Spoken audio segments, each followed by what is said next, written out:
can't be out there shining and the whole team looks like butt. Now, do your dance, do your dance, do your dance, ay. So you're about to embark on one of the hardest moments of your life going to Air Force basic training. It's not easy, but some of you had these big goals where you want to go out there and shine, you want to take home all the awards. And some of you just want to graduate, be quiet the whole time and not get noticed. I got 5 tips to help anyone accomplish your goals in Air Force basic training. Let's go. I got to do comment of the week first. So I had a video go viral for the first time. It was the 8 reasons why the Air Force is the best branch to join. I had a lot of different comments. I had some funny ones, had some mean ones, had a lot of Chair Force ones, but there's one that's really popular. It's from Oscar Segura. I hope I said that right. He said, cries and Marines, Air Force really do get the best out of everyone. LOL. I thought that was pretty funny.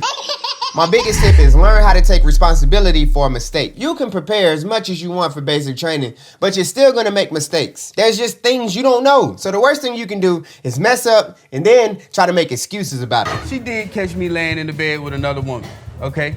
Now, the way that happened, when she came in, I did not know the woman was in the bed, and Your Honor. I remember one time my TI told me to hold the door. He didn't tell me which door, he just said hold the door. So I go hold the door. Come to find out, I'm holding the wrong door. TI walks past me and said, boy, you about as dumb as 2 turtles. That shit hurting. I don't know if they still talk to you that way in basic training, but you just gotta eat that. Learn from your mistakes and make sure you share those lessons with everybody in the flight so nobody does that again. Next, if you on top of your stuff and everything that you do is sharp, tip top, but everybody else in your flight is struggling, that's your fault. You can't be out there shining and the whole team looks like butt. The TI don't care about that. The TI cares that the flight is shining together. So if you know something, whether it be marching, whether it be folding clothes, whether it be memory work, share it. Share it with the rest of the flight. Don't be worried about somebody else knowing the things that you know. The team is only as strong as the weakest link. So if you bring everybody up to be as strong as you, then you have turned a butt flight into a top flight. We top flight security of the world, Craig. And that's gonna look way more respectable than just being better than everybody in your flight. I wasn't too good at too much in basic training, but I knew the memory work.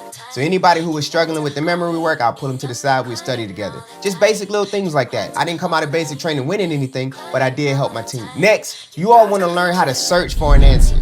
You don't want to constantly go to the TI trying to get the answer. There's all kind of information in basic training and prior to basic training where you can get those answers. So prior to going to basic training, you can download the Aim High app, and that has a bunch of information to help you prepare for basic training. When you actually get to basic training, they're going to give you a BMT study guide. There's a BMT dorm guide. There's a cork board with all kind of information on it, and you can rely on your wingman. If you all are out there crushing it with minimal interaction with your TI is going to love that. And this brings me to my next point.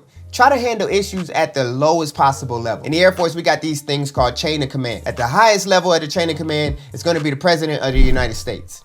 At the lowest level, it's gonna be a lot of you in basic training. So before you raise a concern up the chain of command, try to talk it out with your peers. Try to talk it out with somebody at your level first before you raise it up. If you know somebody is hot duty, the worst thing you can do is wait for the TI to address it. The TI gonna look at everybody like, how the hell did this happen? How did nobody catch this? And even more, you can kind of create a cancer within the flight. So if you let that person or if you let that group of people who are out of line, if you just let it fester, it can destroy your flight from within. And that can make basic training suck. And then you want to just learn how to take feedback. If somebody's telling you that you're hot doo-doo, then most likely you're hot doo-doo. These CIs aren't just yelling at you to be mean, so don't take things personal. They're trying to grow you. They're trying to grow you into the airman that they need you to be to graduate basic training. It may not seem like it when they're yelling at you, but these TIs really care about you. It's kind of like in a Harry Potter movie. I'm not a big Harry Potter fan, but I remember this. Professor Snape. In the beginning of the movies, they try to make him out to seem like the bad guy. But as the movies progress, you realize one of the ones who care most about the people.